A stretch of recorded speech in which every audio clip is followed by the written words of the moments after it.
కర్ణాటకలో కురిసిన భారీ వర్షాలతో తుంగభద్ర నదికి భారీగా వరద నీరు వచ్చి చేరుతోంది. ఇదే సమయంలోనే దిగువన ఉన్న సుంకేసుల రిజర్వాయర్ గేట్లు పనిచేయకపోవడంతో ఆందోళనకు గురైంది. కర్నూలు జిల్లా సుంకేసుల రిజర్వాయర్కు ఎగువ నుంచి 1,00,000 క్యూసెక్ల వరద నీరు వచ్చి చేరుతోంది. ఈ రిజర్వాయర్ మొత్తం 30 గేట్లు కాగా అందులో 7 గేట్లు పనిచేయడం లేదు. ఎగువ నుంచి మరింత పరిమాణంలో వరద నీరు వస్తే మాత్రం ప్రాజెక్టు భద్రత ప్రశ్నార్థకంగా మారే పరిస్థితి ఉంది. దీనిపై ఎక్స్క్లూజివ్ సమాచారాన్ని మా ప్రతినిధి శ్రీనివాస్ అందిస్తారు. రెండింటికి చెడ్డ రేవడిలాగా మారిందని చెప్పవచ్చు. ప్రధానంగా ఈ రిజర్వాయర్కి సంబంధించిన మొత్తం 30 గేట్లలో 7 గేట్లు పనిచేయడం లేదు. ఎగువ నుంచి తుంగభద్ర నది ఎగువ నుంచి ఈ రిజర్వాయర్కు 1,00,000 క్యూసెక్ల వరద నీటి ప్రవాహం చేరుతుండడంతో ఈ రిజర్వాయర్ నుంచి 1,00,000 క్యూసెక్ల వరద నీటిని దిగువకు వదిలివేశారు. అయితే ఈ డ్యామ్ సంబంధించిన మొత్తం 30 గేట్లలో 7 గేట్లు 4, 5, 7, 9, 11, 12, 29 ఈ మొత్తం ఈ 7 గేట్లు పనిచేయడం లేదనేది సమాచారం అందుతుంది. ప్రధానంగా ప్రస్తుతం వస్తున్న 1,00,000 క్యూసెక్ల వరద నీటిని ఏదో విధంగా కిందికి విడుదల చేస్తున్నారు. కానీ అది భారీ స్థాయిలో ఎగువ నుంచి వరద నీరు వస్తే మాత్రం 7 గేట్లు పనిచేయకపోతే పరిస్థితి ఏంటి అనేది ప్రశ్నార్థకంగా మారింది.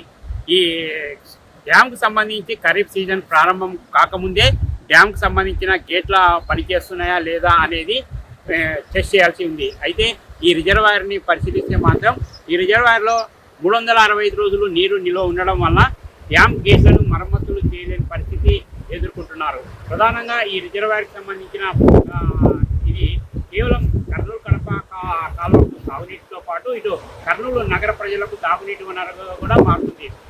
వేసవి కాలంలో రిజర్వాయర్లో నీటి తగిన సమయంలో ఈ రిజర్వాయర్ గేట్ల మరమ్మతులు చేపట్టాలంటే మాత్రం మొత్తం గేట్లను నీటిని దిగువకు విడుదల చేసి మరమ్మతులు చేయాల్సిన పరిస్థితి ఏర్పడుతుంది. అయితే మొత్తం గేట్లు ఎత్తి నీటిని దిగువకు విడుదల చేస్తే మాత్రం కర్నూలు నగరానికి తాగునీటి సమస్య తలెత్తుతుందన్న ఉద్దేశంతోనే రిజర్వాయర్ గేట్లని మరమ్మతులను ఎప్పటికప్పుడు వాయిదా వేసుకుంటూ వస్తున్న నేపథ్యంలో ప్రస్తుతం 7 గేట్లు పనిచేయడం లేకపోవడానికి పరిస్థితులు దారితీస్తున్నాయి. ఒకవైపు కర్నూలు నగర ప్రజలకు ప్రత్యామ్నాయంగా తాగునీటిని స్టోరేజ్ చేసేందుకు అవకాశం లేకపోవడంతో ఈ రిజర్వాయర్పై కర్నూలు నగర ప్రజలు ఆధారపడి పనిచేస్తున్నారు. ఈ రిజర్వాయర్ మరమ్మతులు చేపట్టాలంటే మొత్తం ఈ రిజర్వాయర్ని ఖాళీ చేసి మరమ్మతులు చేపట్టాల్సింది. ఒకవేళ ఈ రిజర్వాయర్లో ఉన్న నీటిని దిగువకు వదిలివేసి మరమ్మతులు చేపడితే మాత్రం కర్నూలు నగర ప్రజలకు తాగునీటి సమస్య ఎదురవుతుంది. ఈ పరిస్థితిలో ఈ రిజర్వాయర్ మరమ్మతులు చేపట్టేందుకు మాత్రం అధికారులు సాహసించలేకపోతున్నారు. ఈ పరిస్థితి నేపథ్యంలో కర్నూలు నగరానికి ప్రత్యామ్నాయంగా ఓ రిజర్వాయర్ నిర్మించి ఈ రిజర్వాయర్ మరమ్మతులు చేపట్టాల్సిన అవసరం ఉంది. ఇదే అంశంపై కర్నూలు జిల్లా కూటమి ప్రజాప్రతినిధులు చొరవ తీసుకోలేకపోతున్నారు. ఈ నెల 7వ తేదీన జరిగిన నీటిపారుదల సలహా మండలి సమావేశంలో జిల్లా ఇన్ఛార్జి మంత్రి, రాష్ట్ర జలవనరుల శాఖ మంత్రి నిమ్మల రామానాయుడు కానీ, జిల్లా ఇన్ఛార్జి మంత్రి అయినటువంటి టీజీ భరత్ కానీ ఆ సమావేశానికి హాజరు కాలేదు. కేవలం పాణ్యము, కోడుమూరు, ఆదోని ఎమ్మెల్యేలు మాత్రమే హాజరయ్యారు.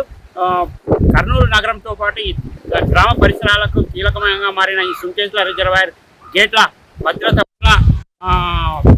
పరిసరాల ప్రజలు తీవ్ర భయాందోళనకు గురవుతున్నారు.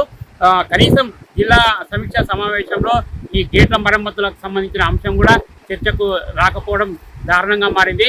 జిల్లాకు సంబంధించిన ఇన్ఛార్జి మంత్రిగా నీటిపారుదల శాఖ మంత్రిని నియమించినప్పటికీ ఆయన ఏనాడు కూడా కర్నూలు జిల్లా ప్రాజెక్టుల మీద ప్రత్యేకంగా సమావేశాలు నిర్వహించి ఏ ప్రాజెక్టులో ఏ సమస్యలు ఉన్నాయన్న దిశగా ఇంతవరకు చొరవ చూపకపోవడంతో ఇటు కర్నూలు జిల్లా రైతాంగం అంతా సంబంధిత జిల్లా ఇన్ఛార్జి మంత్రిపై మండిపడుతున్నారు. ఇప్పటికైనా రాష్ట్ర ప్రభుత్వం సుంకేసుల రిజర్వాయర్ గేట్ల మరమ్మతులను తక్షణమే చేపట్టి పరిసరాల గ్రామాల ప్రజలతో పాటు కర్నూలు నగరానికి కూడా ముప్పు రాకుండా ఉండేలాగా చొరవ చూపాలని కూడా పలువురు రాష్ట్ర ప్రభుత్వాన్ని డిమాండ్ చేస్తున్నారు. కెమెరా పర్సన్ లోకేష్తో శ్రీనివాస్, స్వతంత్ర న్యూస్, సుంకేసుల, కర్నూలు జిల్లా.